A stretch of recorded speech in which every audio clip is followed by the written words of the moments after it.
فرمانے لگے ایک ہی ذریعہ ہے کہ کوئی بہت ہی اللہ کا لاڈلا مسلح بچھا لے اور اللہ کی خدمت میں عرض کرے۔ ایک اطمینان کی سانس میرے سینے سے برآمد ہوئی اور میں نے کہا کہ اللہ کے ایک ایسے محبوب کو میں جانتا ہوں جس نے ان دنوں چوکی بچھائی ہوئی ہے اور اللہ سے گزارش کر رہا ہے کہ اللہ پاکستان کو محفوظ رکھ۔ مجھے یقین ہے کہ پاکستان کو کچھ نہیں ہوگا، اس لیے کہ حضور ضیاء الامت آج کل رات دن یہی دعا کر رہے ہیں۔ وقت گزر گیا، ایک دن بھیرا شریف حاضری ہوئی، میں حضور گرامی مرتبت پیر محمد امین الحسنات شاہ صاحب کے کمرے میں حاضر تھا۔ ہمارے ایک درویش بزرگ بابا بابو غلام مرتضیٰ وہاں تشریف لائے اور کہنے لگے کہ رضا الدین میں تمہیں ایک عجیب بات بتاؤں۔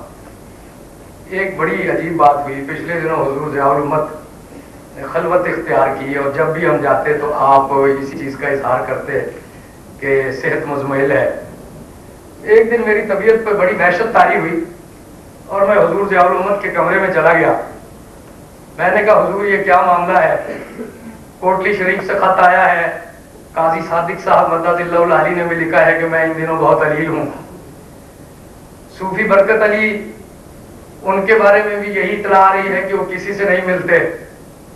آپ بھی رونق افروز محفل تھے اور بڑا سکون محسوس ہوتا تھا، اب جب بھی یہاں آئے تو آپ خلوت میں ہیں اور کسی سے مل جل نہیں رہے، تو یہ طبیعت پہ بڑی بیزاری سی ہے اور ایک اضطراب سا طاری ہے کہ یہ سارے بزرگ خلوت نشین ہو گئے ہیں۔ بابو صاحب فرماتے ہیں کہ میں بڑا حیران ہوا۔ آپ نے مجھے فرمایا کہ بابو صاحب شکر کریں اللہ نے پاکستان کو بچا لیا۔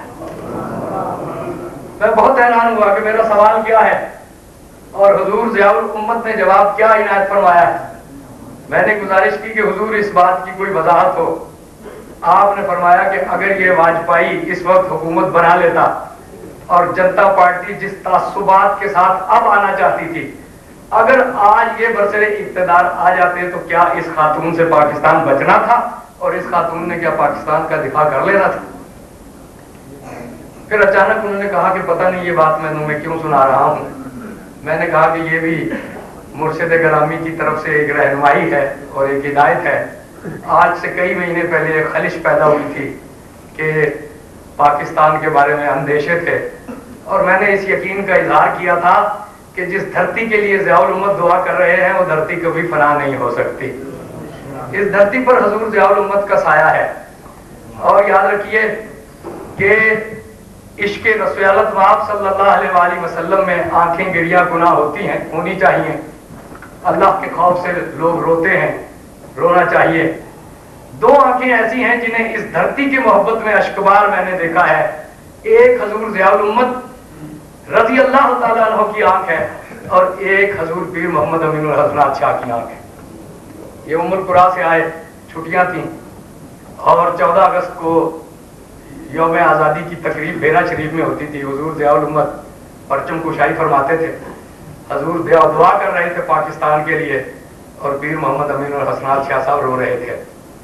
یہ آنکھیں وہ حیرت کے لمحے آج تک میری آنکھوں میں ثبت ہیں، اس لیے کہ ملک کے لیے اس انداز میں روتے ہوئے میں نے کسی اور کو نہیں دیکھا۔ یاد رکھیے کہ یہ پاکستان درویشوں کا ایک راز ہے اور یاد رکھیے کہ یہ درویش ہی ہیں جو ہمیشہ مملکت کی بقا کا سامان کرتے ہیں۔ لوگ نور الدین زنگی اور صلاح الدین ایوبی کی تلاش میں ہیں۔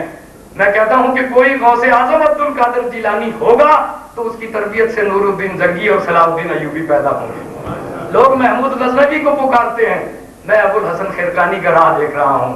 لوگ کہتے ہیں کوئی غوری ہو، میں کہتا ہوں کوئی غریب نواز اسے حکم دے گا تو غوری آئے گا۔ لوگ کہتے ہیں کہ کوئی شمس الدین التمش ہو، میں کہتا ہوں کوئی قطب الدین بختیار کاکی کی صحبت میسر ہے۔ لوگ اورنگزیب عالمگیر کو دیکھتے ہیں، میں کہتا ہوں کہ جب تک خواجہ معصوم نقشبندی نہیں پیدا ہوں گے اورنگزیب عالمگیر بھی پیدا نہیں ہو سکتے۔ اس امت میں ضیاء الامت پیدا ہوئے ہیں اور امین حسن کرم یہاں پر موجود ہیں۔ انشاءاللہ تعالیٰ ان کی توجہ رہے گی جس زمین کی آغوش میں ضیاء الامت کا وجود موجود ہے اور جس دھرتی پر امین حسن کرم چل رہے ہیں، انشاءاللہ تعالیٰ سازشیں ہوتی رہیں، اس کی تہذیب اور ثقافت کو کوئی بھی رخ دیا جاتا رہے، انشاءاللہ تعالیٰ یہ دھرتی قائم رہے گی۔ میں آپ کا بے حد شکر گزار ہوں اور پروگرام جاری رہے گا امین وسع کرم کی اجازت سے اور سرپرستی سے. اللہ نے